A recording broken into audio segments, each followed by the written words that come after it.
bienvenue pour cette 6e vidéo de mon défi 30 jours pour sketchnoter. Donc je partage avec vous donc depuis le début du mois mon expérience d'apprentissage du sketchnote.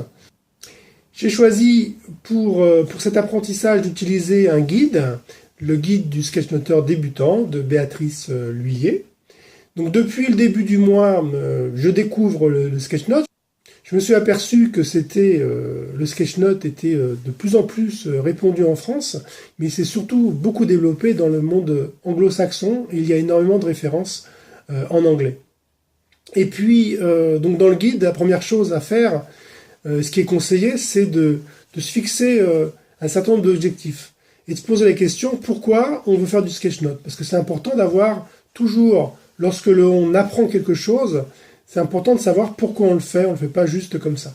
Donc moi personnellement, je souhaite utiliser le sketchnote pour mieux mémoriser, j'ai déjà dit, et puis dans les contextes de conférences ou de formation.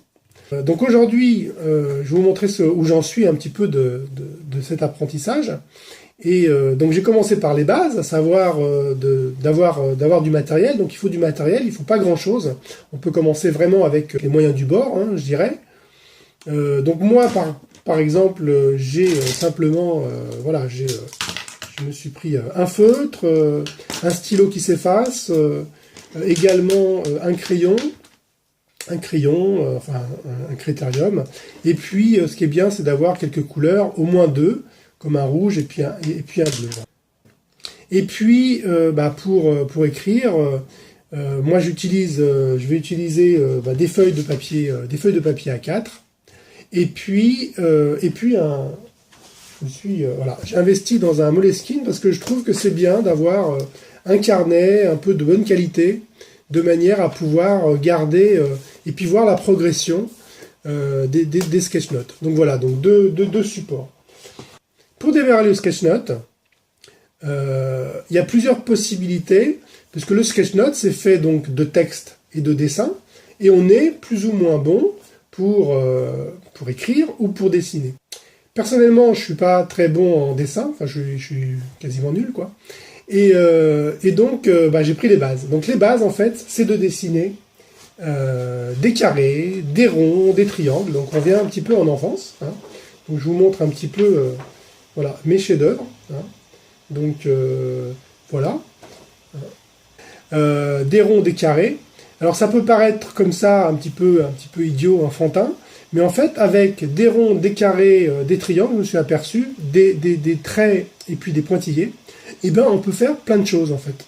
On peut faire plein de choses, c'est-à-dire qu'on arrive à faire vraiment plein de choses, à savoir on peut dessiner des enveloppes pour matérialiser un email, une cible pour un objectif, une maison, un crayon, etc., des lunettes, tout ça avec des traits et des carrés. Voilà.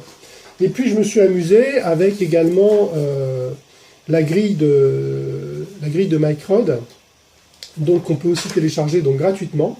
Alors il y a des choses sur lesquelles j'ai un petit peu séché pour dessiner un chat, un chien, etc. Mais le reste, c'était plutôt pas mal. Voilà où j'en suis. Comme je vous l'ai dit, on fait ensemble, donc n'hésitez pas à pratiquer. Donc commentez dans les vidéos pour me dire un petit peu si vous avez commencé à apprendre le sketchnoting. Si vous avez aimé cette vidéo, je vous encourage donc à la partager et puis à vous abonner donc à la chaîne YouTube. Je vous rappelle également que vous pouvez sur mon blog télécharger gratuitement un guide, les 5 clés pour mieux apprendre. Voilà, donc je vous dis à demain pour la suite de cette expérience. Et puis, je vous dis ciao.